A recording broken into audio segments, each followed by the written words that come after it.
आइए देखें क्या है आज की खबरों में।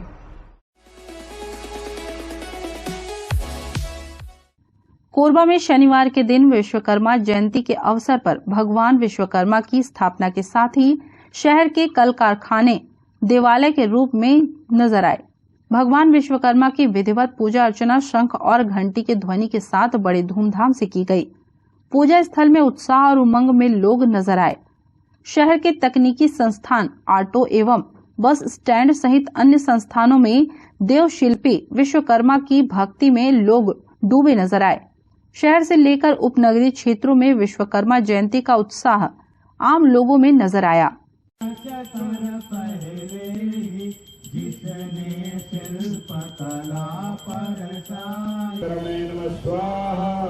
ओम विद्या विशारदाय नमः स्वाहा, ओम कला विशारदाय नमः स्वाहा, भवाय नमः स्वाहा, शिवतराय नमः स्वाहा, स्वाहा स्वाहा।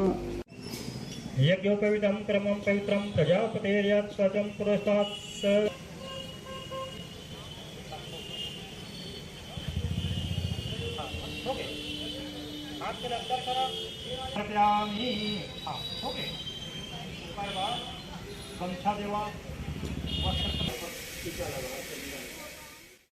प्रतिवर्ष की भांति इस वर्ष भी नगर पालिका निगम कोरबा के वाहन वर्कशॉप केंद्र में भगवान विश्वकर्मा जी की जयंती बड़े धूमधाम से मनाई जा रही है। मैं पूरे नगर निगम से अपने समस्त नागरिक बंधुओं को विश्वकर्मा भगवान की जयंती की बहुत बहुत बधाइयाँ, ढेर सारी शुभकामनाएँ देता हूँ। इस बार कोरोना काल हटने से बहुत अच्छा जिला ऑटो संघ के जो बैनर तले बाबा विश्वकर्मा जयंती के पावन अवसर पर यहाँ विश्वकर्मा जी का पूजा किया जाता है। ये विगत भी कोरोना काल में 2 साल तक कम हो गया था, लेकिन इस साल अच्छे उत्साह के साथ पूजा किया जा रहा है। विश्वकर्मा जी की जो पूजा होती है वो मतलब सृष्टिकर्ता है, सृष्टिकर्ता के जो है जितना भी निर्माण होता है विश्वकर्मा जी द्वारा ही होता है। हम बस वालों के लिए या मतलब जितने भी हम लोग वाहन चालक होते हैं या परिचालक होते हैं या वाहन मालिक होते हैं, विश्वकर्मा भगवान की पूजा करते हैं। 17 सितंबर को ही भगवान विश्वकर्मा की पूजा होती है। अभी आपने देखा होगा कि लगातार 2-3 साल से जो है तो कोविड चल रहा था। कोविड में क्या है, आदमी उतना उत्साह से नहीं मना रहा था, लेकिन अभी जो है तो कोविड में कमी आई है, इसलिए सभी हमारे पूरे कोरबा में ही नहीं, कोई नया बस स्टैंड की बात नहीं, पूरे कोरबा में ही अति उत्साह के साथ विश्वकर्मा पूजा मनाया जा रहा है। और ये हम लोग अपनी रक्षा के लिए, अपनी वाहनों की सुरक्षा के लिए जो है तो विश्वकर्मा पूजा मनाते हैं कि जिससे सभी का कल्याण हो। कोई ये मतलब ये नहीं है कि मतलब कि विश्वकर्मा पूजा निजी बस वाले ही मनाते हैं, सभी लोग मनाते हैं और जग कल्याण के लिए विश्वकर्मा पूजा मनाया जा रहा है। नमस्ते कोरबा न्यूज के लिए अजय अग्रवाल के साथ रामकुमार यादव की रिपोर्ट।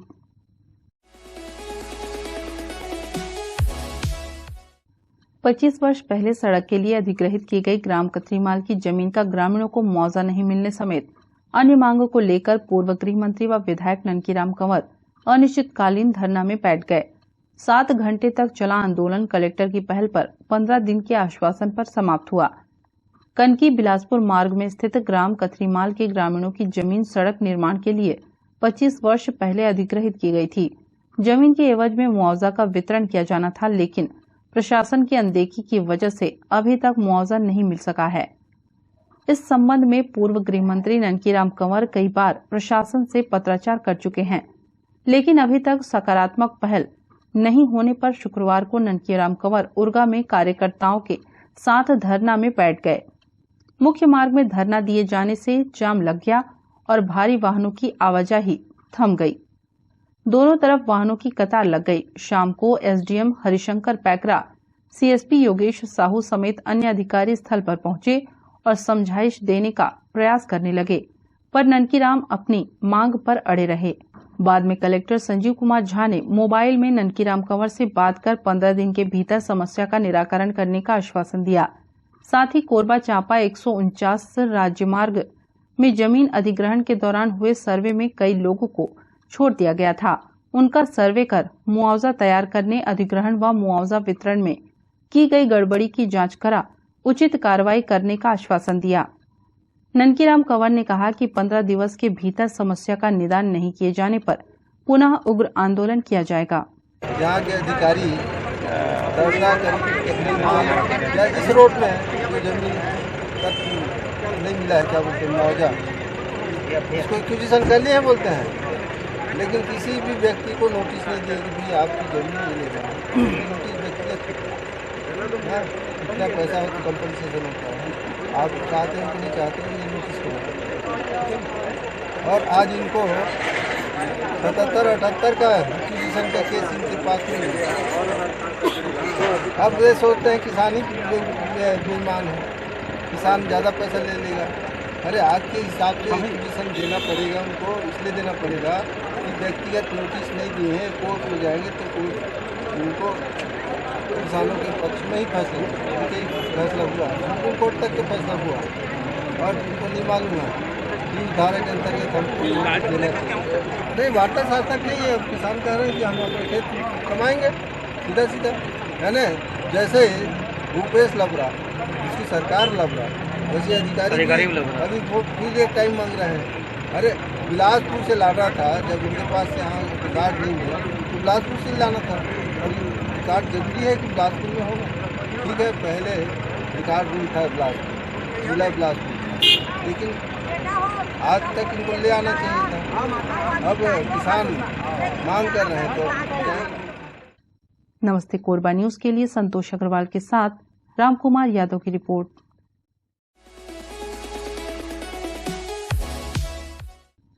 आम नागरिकों को स्वच्छता और साफ सफाई के प्रति जागरूक करने घंटाघर से पोड़ी बहार तालाब तक युवाओं, नागरिकों एवं स्वयं सेवी संगठनों की महारैली निकाली गई। महापौर राजकिशोर प्रसाद, सभापति श्याम सुंदर सोनी, आयुक्त प्रभाकर पांडे सहित जनप्रतिनिधिगण रैली में शामिल हुए तथा लोगों से स्वच्छता के प्रति जागरूक रहने, प्रतिबंधित प्लास्टिक से बनी सामग्रियों का उपयोग न करने, कचरा सार्वजनिक स्थानों, सड़क, नाली में न फेंकने की अपील की। आवास एवं शहरी कार्य मंत्रालय भारत सरकार द्वारा आयोजित इंडियन स्वच्छता लीग के तहत नगर पालिक निगम कोरबा द्वारा घंटाघर कोरबा से निहारिका सुभाष चौक होते हुए पोड़ी बहार तालाब तक महारैली का आयोजन किया गया।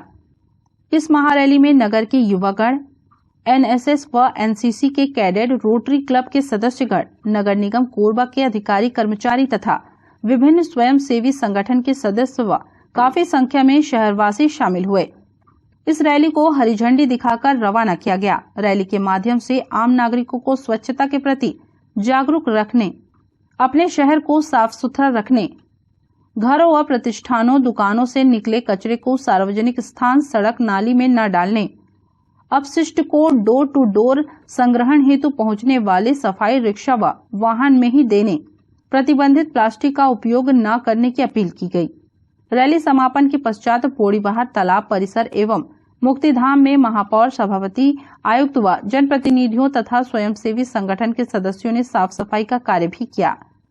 इंडियन स्वच्छता लीग कार्यक्रम आज हमने शुरू किया है नगर पालिक निगम कोरबा क्षेत्र के अंतर्गत, और इसमें ऑनलाइन रजिस्ट्रेशन का प्रोविजन था, तो उन्हें उस लिंक जारी किया हुआ था निगम की तरफ से। सबने खास करके युवा साथियों ने उसमें रजिस्ट्रेशन किया, और आज हम ओपन थिएटर घंटाघर से एक मैराथन दौड़ के रूप में आज कार्यक्रम शुरू किए हैं। और आज निगम क्षेत्र के वार्ड क्रमांक 29 के पोड़ी बहार में मुक्तिधाम और ये तालाब की सफाई में सब लगे हुए हैं। इस कार्यक्रम में हमारे निगम के सभी मेयरिंग काउंसिल के साथी, हमारे सभापति महोदय, मेयरिंग काउंसिल के साथी, सभी पार्षदगण और कोरबा के सभी युवा साथी, खास करके रोटरी क्लब के सभी सदस्यगण हैं और एनसीसी के कैडेट हैं, और कोरबा के सभी सम्मानित नागरिक बंधु भी इस कार्यक्रम में भाग ले रहे हैं। और हमारा अपील है, इस कार्यक्रम के माध्यम से कोरबा की सामान्य जनता से, युवा साथियों से अपील है कि स्वच्छ भारत और स्वस्थ भारत के थीम पे हम कोरबा को भी स्वच्छ कोरबा और स्वस्थ कोरबा के रूप में बनाएं, और जगह जगह कहीं भी कचरा दिखता है उसे रिमूव करने की दिशा में हम कार्य करें, और प्रतिबंधित जो प्लास्टिक है उसको भी उपयोग ना करने की हम अपील भी करते हैं, ताकि हमारा कोरबा एक स्वच्छ कोरबा बने और स्वस्थ कोरबा बने। इंडियन स्वच्छता लीग कार्यक्रम के तहत नगर निगम कोरबा में कार्यक्रम का आयोजन किया गया है, जिसमें शहर के जो भी सभी युवा हैं वो इसमें पार्टिसिपेट कर रहे हैं। पहले उन्होंने ऑनलाइन माध्यम से हमने एक रजिस्ट्रेशन कैंपेन स्टार्ट किया था, तो सभी लोग जो उसमें इंटरेस्टेड थे उन्होंने इसमें रजिस्ट्रेशन में भाग लिया। और आज हमारा स्वच्छता को लेके घंटाघर मैदान से एक रैली निकाली गई है, जिसमें रैली के माध्यम से लोगों को स्वच्छता के प्रति जागरूक करने के लिए संदेश दिया गया है। और साथ ही साथ यहाँ आज कोड़ी बहार में जो तालाब है और जो मुक्ति धाम है वहाँ पे वॉलंटियरी सभी के द्वारा साफ सफाई में भाग लिया गया है। और यह कार्यक्रम जो है वो लोगों को जागरूक करने के उद्देश्य से कार्यक्रम किया जा रहा है कि ताकि लोग स्वच्छता के प्रति जागरूक हों। स्वच्छता को व्यक्तिगत जिम्मेदारी न समझ के एक सामाजिक जिम्मेदारी समझी जाए, एक सामूहिक जिम्मेदारी समझी जाए। और कोरबा शहर को साफ, सुंदर और स्वच्छ बनाने में हमने जो प्रण लिया है उसमें सभी लोग साथ आए और उसमें सहयोग करें। नमस्ते कोरबा न्यूज के लिए अजय अग्रवाल के साथ संतोष अग्रवाल की रिपोर्ट। बीते 30 दिन से ITI तानसेन चौक में नौकरी की मांग को लेकर धरने में बैठे NTPC के भूविस्थापितों ने कहा कि अगर प्रबंधन उनकी मांगे नहीं मानता है तो वह क्रमिक भूख हड़ताल करेंगे। पत्रकार वार्ता में पत्रकारों से चर्चा के दौरान भूविस्थापित प्रतिनिधि मंडल के सदस्यों ने बताया कि 32 दिन की अवधि में प्रबंधन से 3 दौर की बातचीत हुई है, किंतु किसी तरह का निष्कर्ष नहीं निकला। हमेशा प्रबंधन की ओर से यही कहा गया है कि नौकरी दिए जाने के संबंध में अंतिम निर्णय कॉरपोरेट ऑफिस का है। इसके अलावा प्रबंधन द्वारा कोई जवाब नहीं दिया गया है, इसलिए यह निर्णय लिया गया है कि उनकी मांगे नहीं मानी गई तो आने वाले दिनों में भूविस्थापित क्रमिक भूख हड़ताल में जाने मजबूर हो जाएंगे। जी हम सभी NTPC कोरबा के भूविस्थापित हैं। हमारी भूमि का अधिग्रहण NTPC कोरबा के द्वारा आज से 43 साल पहले 1978-79 में अधिग्रहण किया गया था। उसके परिपालन में हम लोग नौकरी की मांग को लेकर के 16 अगस्त तानसेन चौक पर आज 32वां दिन बैठे हुए हैं। हमने प्रबंधन को कहा है कि हमें आपने जो हमसे वादा किया था स्थायी नौकरी के लिए, हमें स्थायी नौकरी प्रदान करें। क्योंकि हमने जिला प्रशासन को भी पत्र लिखा है, प्रबंधन को भी पत्र लिखा है और हड़ताल के दरमियान हमें 3 बार वार्ता हुई है और वार्ता के दौरान NTPC प्रबंधन जो है हमें नौकरी देने के लिए तैयार नहीं है। तो हम चाहते हैं कि हमें तत्काल नौकरी प्रदान करें। जी अनिश्चितकालीन धरना जो है जारी रहेगी और जो संविधान के दायरे में जो चीज़ें आती हैं हम वो सारी प्रक्रिया पूर्ण करेंगे और जब तक नौकरी नहीं मिलेगी हम नहीं हटेंगे। नमस्ते कोरबा न्यूज के लिए अजय अग्रवाल के साथ राम कुमार यादव की रिपोर्ट।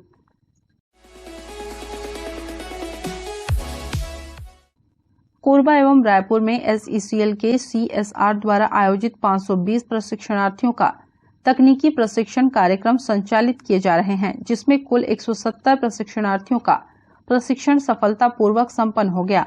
वर्तमान में सीपेट कोरबा में SECL में तृतीय एवं चतुर्थ बैच के 29 एवं 35 प्रशिक्षणार्थियों का प्रशिक्षण सफलतापूर्वक संपन्न हुआ। प्रशिक्षण के समापन कार्यक्रम में मुख्य अतिथि के रूप में नगर पालिक निगम के महापौर राजकिशोर प्रसाद मौजूद रहे। महापौर एवं अन्य अतिथियों के द्वारा प्रशिक्षण प्राप्त छात्रों को उज्जवल भविष्य के लिए बधाई दी गई। समारोह में उपस्थित छात्रों ने अपने अनुभव साझा किए एवं SECL तथा सीपेट को धन्यवाद दिया। आज सीपेट में स्किल डेवलपमेंट प्रोग्राम के तहत एक बैच के बच्चों का आज फाइनल डे था और उसी का प्रोग्राम में हम सब यहाँ पधारे हुए हैं। हमारे साथ मेरे काउंसिल के साथी, पार्षद साथी, एल्डरमैन साथी सब यहाँ पर मौजूद हैं। और आज SECL के द्वारा स्पॉन्सर्ड जो 35 बच्चे आज उनका फाइनल आज आखिरी दिन था इस संस्थान में और सभी 35 बच्चों को प्लेसमेंट मिला है। इसके लिए मैं सभी बच्चों को बहुत बहुत बधाइयाँ देता हूँ और उनके उज्जवल भविष्य की कामना करता हूँ।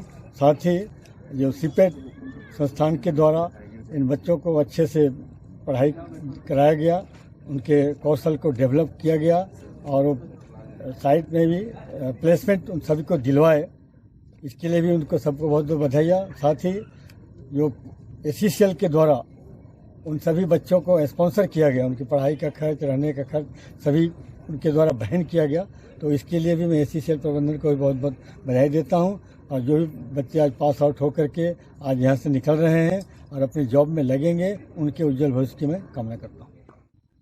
नमस्ते कोरबा न्यूज के लिए अजय अग्रवाल की रिपोर्ट।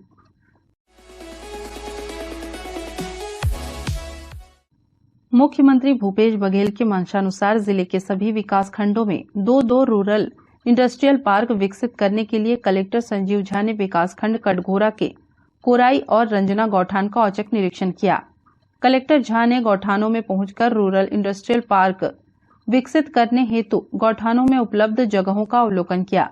उन्होंने गौठानों में पहले से विकसित किए गए बिजली, पानी, सड़क आदि की सुविधाओं का भी जायजा लिया। कलेक्टर ने दोनों गांवों के ग्रामीणों और स्व सहायता समूह की महिलाओं से रूरल इंडस्ट्रियल पार्क से ग्रामीणों को मिलने वाले स्वरोजगार और उनसे होने वाले लाभ के बारे में विस्तृत चर्चा की। साथ ही युवाओं को सांस्कृतिक, सामाजिक एवं खेल गतिविधियों से जोड़कर गांव के विकास में सहायता करने गांव में गठन किए गए राजीव युवा मितान क्लब के सदस्यों से भी चर्चा की। कलेक्टर ने ग्राम रंजना में मितान क्लब के सदस्यों से चर्चा करते हुए मीटर रीडिंग के काम में मितान क्लब के सदस्यों को संलग्न करने के निर्देश मौके पर मौजूद अधिकारियों को दिए। रिपा के माध्यम से ग्रामीणों को औद्योगिक गतिविधियों से जोड़कर आजीविका के साधन प्रदान किए जाएंगे। नमस्ते कोरबा न्यूज के लिए अजय अग्रवाल के साथ ममता साहू की रिपोर्ट।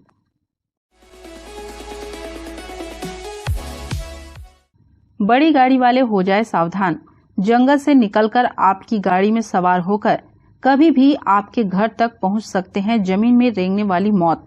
जी हां, इस वक्त जहां जमीन में रेंगने वाला मौत घरों में प्रवेश कर जाता है, वहीं दूसरी तरफ ये भी समझना होगा कि गाड़ी में सांप घुसकर बैठ सकता है। ऐसा ही एक वीडियो सामने आया है कोरबा जिले के बुंदेली गांव से, जहां अपना काम खत्म करके पिकअप चालक ने गाड़ी को घर के सामने खड़ा कर दिया। थोड़ी देर पश्चात आसपास के बच्चे खेलने के लिए गाड़ी के पीछे चढ़ गए। खेलने में मस्त बच्चों को क्या मालूम था ट्रॉली में लोहे के सीट के नीचे एक जहरीला नाग बैठा है। फिर क्या था, थोड़ी देर धमा चौकड़ी मचा रहे बच्चों को एक फुंकार की आवाज सुनाई दी। डरे सहमे बच्चे गाड़ी से भाग खड़े हुए और इसकी जानकारी बड़े लोगों को दी, जिसके बाद गाड़ी मालिक संतोष कुमार ने बिना देरी किए स्नेक रेस्क्यू टीम अध्यक्ष जितेंद्र सारथी को इसकी जानकारी दी, जिसके फौरन बाद जितेंद्र सारथी ने अपनी टीम के सदस्य योगेश साहू और प्रकाश को मौके के लिए रवाना किया। थोड़ी देर पश्चात योगेश साहू और प्रकाश ने सावधानी पूर्वक सीट के नीचे बैठे कोबरा सांप को बाहर निकाला और सुरक्षित डिब्बे में बंद किया। तब जाकर सभी को राहत मिली। साथ ही जितेंद्र सारथी और उनकी टीम के सदस्यों का धन्यवाद किया। जितेंद्र सारथी ने यह भी अपील किया, हम जो काम करते हैं उस काम को किसी ऐसे व्यक्ति या समुदाय से न जोड़े जो इनका व्यवसाय करते हैं, उनको दिखाते हुए प्रताड़ित करते हैं। सपेरे और हमारे काम में बहुत फर्क होता है। एक रेस्क्यू करने वाले को तकलीफ उस समय होता है जब उसको सपेरा बोलकर पुकारा जाता है। उसके कार्य की क्षमता को सपेरे से तुलना किया जाता है। कोरबा से करीबन 15 किलोमीटर दूर एक बुंदेली करके एक गांव है, जहां एक वाहन मालिक के द्वारा सूचना दिया गया कि उनकी गाड़ी पे बच्चे जब खेल रहे थे तो उन्होंने एक सांप देखा है, और जो कि गौहा लग रहा है, जिसको स्पेक्टिकल कोबरा बोलते हैं। और समय को नजाकत को समझते हुए, क्योंकि बच्चे खेल रहे हैं, हो सकता है जाने अनजाने कोई हादसा हो जाए, जिसके बाद से तत्काल मैंने अपने टीम मेंबर योगेश साहू जी को रवाना किया, और योगेश साहू जी और प्रकाश जी वहां पहुंचे और वहां सुरक्षित उस सांप को उसको रेस्क्यू किया। और साथ ही साथ मैं एक चीज़ ये भी कहना चाहूँगा कि जो बड़ी गाड़ियाँ जिनके पास है, वो अक्सर आप जब गाड़ी सुबह स्टार्ट करते हैं या चालू करते हैं तो आप अपने गाड़ी के आसपास में या बोनेट में ज़रूर चेक कर लें। बहुत बार ऐसा होता है कि वो बारिश से बचने के लिए अक्सर गाड़ियों के अंदर आके बैठ जाते हैं। और एक मेरा विशेष निवेदन रहेगा कि ग्रामीण अंचलों पे देखा जाता है कि एक स्नैक रेस्क्यूअर और एक सपेरे के बीच में बहुत फर्क होता है। तो ग्रामीण अंचलों पे थोड़ा सा कहीं न कहीं हमारे जो टीम मेंबर पहुंचते हैं तो उनको जब सपेरे करके उच्चारण करते हैं या फिर उनको बोला जाता है तो उनको कहीं न कहीं तकलीफ और लगता है, क्योंकि सपेरे का काम है बिजनेस करना और वो अपने जीवन या अपने जीवन के लिए, अपने परिवार के लिए रोजी मंजूरी और उसको दिखा के उससे पैसे लेना, वो उनका काम है। बट हमारा काम है उन जीवों को सुरक्षित करना और आमजनों की जान बचाना। तो एक स्नैक रेस्क्यूअर और सपेरे में बहुत फर्क होता है। तो कहीं न कहीं मन को आघात लगता है कि सपेरा पुकारते हैं, तो सपेरे ना बोलते हुए उनको आप स्नैक रेस्क्यूअर बोले ग्रामीण अंचलों पे। और लोगों को जागरूक होना जरूरी है कि एक सपेरे पे और एक स्नैक रेस्क्यूअर में बहुत फर्क है। और इस तरीके से फिलहाल वो सुरक्षित रेस्क्यू हुए और जिसके बाद से उसको तत्काल फिर जंगल पे फिर छोड़ दिया गया। नमस्ते कोरबा न्यूज के लिए संतोष अग्रवाल की रिपोर्ट।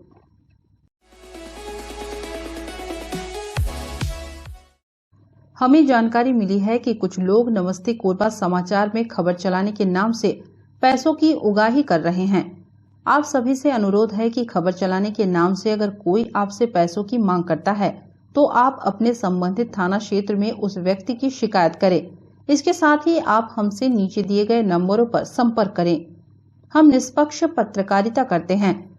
हम अपने कार्य को व्यवसाय की श्रेणी में नहीं रखते। संपर्क करें 7000314479 9827107490। न्यूज के इस बुलेटिन में बस इतना ही। न्यूज अपडेट के लिए जुड़े रहें हमारे YouTube channel, Facebook, Telegram, Instagram, Twitter को सब्सक्राइब, लाइक, कमेंट करना ना भूलें। नमस्कार।